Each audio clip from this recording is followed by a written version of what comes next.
Bonjour à toutes et à tous. Aujourd'hui, je vais vous parler de la corde d'argent qui rattache le corps éthérique au corps physique lors des sorties hors du corps, selon mes propres expériences toujours, et le lien que je fais avec la tradition égyptienne qui est, on va dire, ma tradition originelle. La corde d'argent ou corde énergétique est décrite par les voyageurs comme reliant le corps physique au corps éthérique par la nuque. Elle est fine et visiblement s'étire à l'infini. J'ai pu sentir avec ma main éthérique 2 fois ce cordon appelé corde d'argent lors de sorties hors du corps et je peux parfois le sentir vibrer lorsque je suis ramenée dans mon corps physique. Les Égyptiens décrivaient-ils ce cordon? En avaient-ils connaissance? C'est ce que l'on va voir aujourd'hui, c'est parti!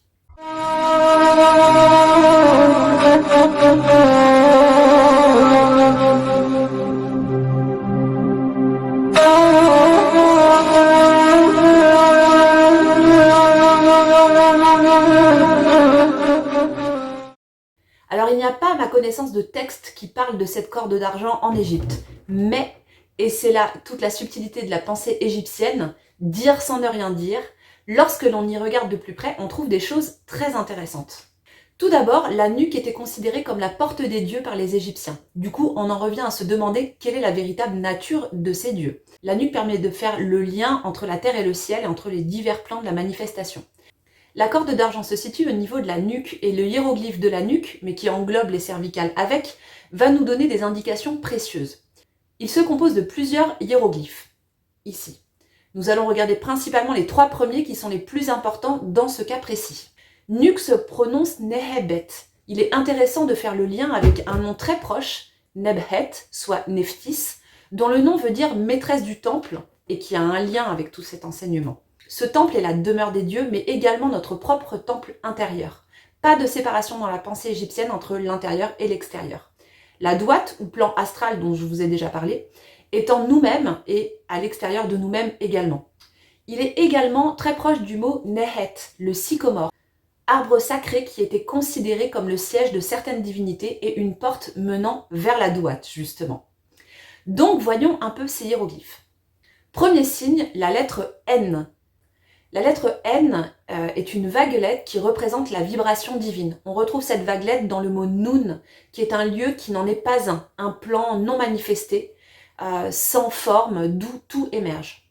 Deuxième signe, la pintade, qui forme le son Neh. On retrouve la pintade dans le mot éternité, avec l'idéogramme du soleil. La pintade est un oiseau sacré pour les anciens Égyptiens. Cet animal a une spécificité. Il se lève à l'aube, au moment où Ré, le soleil, ressort de la douate, métaphore du plan astral, régénéré, soit à l'est. La douate est justement à l'est, le côté oriental du ciel. C'est le lieu où les âmes renaissent à la lumière de Ré, la lumière Ak, le corps lumineux qui permet d'atteindre les plus hautes sphères sur le plan céleste. La pintade dort perchée sur des branches basses et descend aux premières lueurs du jour pour se nourrir. Son cri strident, au lever, permettait de s'orienter dans le temps et est devenu l'emblème du temps cyclique et de l'éternité. Pas du temps linéaire tel que nous le concevons aujourd'hui. À noter que la représentation de la pintade se fait souvent avec une protubérance sur la poitrine. Or, ceci n'existe pas sur cet oiseau au sein de la nature. Cette caractéristique est empruntée à l'oiseau bas qui représente l'âme et qui permet au corps éthérique kaébite de se mouvoir. On retrouve quasiment la même écriture que le mot nuque dans le nom du dieu Neheb-Kaou. Ce dieu très peu connu est un dieu serpent dont le nom veut dire celui qui donne les Ka. Ka étant un double du corps physique, la force de vie en nous-mêmes, un interface vitale qui perdure après la mort. Neheb-Kaou était considéré comme créateur du soleil, donc un démiurge très ancien. Il est le seigneur de l'éternité. Il est également celui qui nourrit le Ka des défunts et protège la nuque. Et il est considéré comme protecteur de l'âme douate, le monde du dedans. Je pourrais aller plus loin, mais on en aurait pour des heures.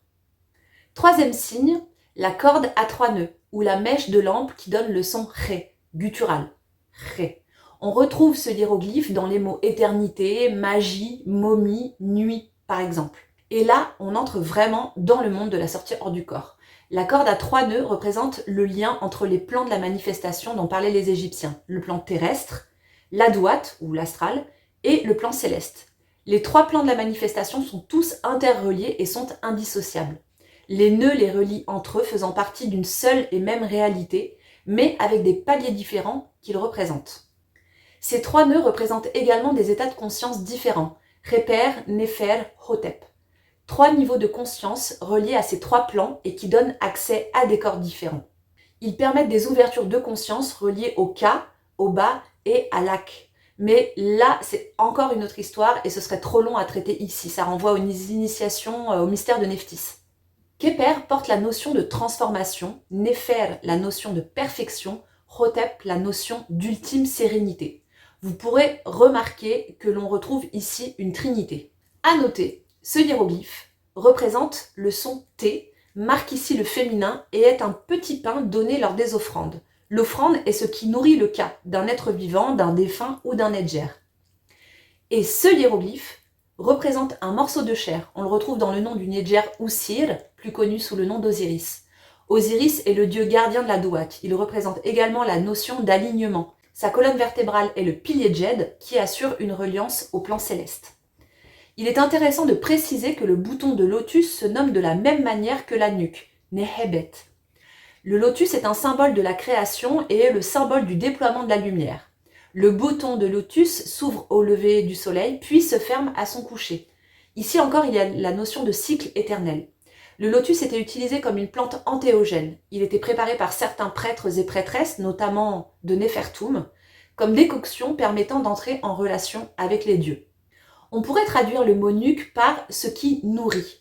La corde d'argent, si elle n'est pas visible depuis le plan physique, semble avoir une fonction dans les deux sens. Elle a une fonction nourricière par l'intégration d'énergie divine vitale. Elle fait le lien entre le Ka et Kaibit. Les 9 corps sont des sphères de conscience, si l'on peut dire, et se superposent les uns aux autres en étant interreliés. La corde relie ainsi le corps éthérique Kaibit, non pas au corps physique, mais au Ka qui irrigue les corps et la corde de fluide vital Sa. C'est ce qui permet de nourrir Kaibit en énergie vitale durant la sortie. Si la corde se brise, c'est la mort, la personne passe à son Ka, comme l'on dit en égyptien, ce qui n'arrive pas lorsque l'on fait simplement des sorties hors du corps. La corde à 3 nœuds pourrait montrer que cette partie du corps permet l'accès direct à ces 3 plans. La corde d'argent émet des vibrations, représentées par la vaguelette de la lettre N, et permet un transfert d'informations de l'extérieur vers l'intérieur et inversement. Et pour finir, penchons-nous un instant sur la symbolique du métal argent. Il était considéré comme un métal rare et très précieux en Égypte, autant que l'or. Il représentait les eaux des dieux. L'argent en alchimie est considéré au même titre que l'or comme parfait ou Nefer. Il fait référence à la lumière pure, Wab. La corde est également reliée à la notion d'éternité. Pourrait-elle avoir sa propre intelligence et démarrer les états vibratoires? Je ne sais pas. Le corps éthérique serait-il soumis au désir de la corde d'argent qui déciderait quand nous devons réintégrer le corps? Ou bien serait-ce le corps éthérique qui gère tout cela? Tout ceci est le fruit de mes recherches personnelles et mon interprétation par rapport à mes propres expériences des sorties hors du corps.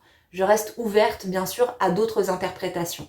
Merci de m'avoir écouté. N'hésitez pas à vous abonner, à liker cette vidéo, éventuellement à la commenter. Hemhotep, à bientôt!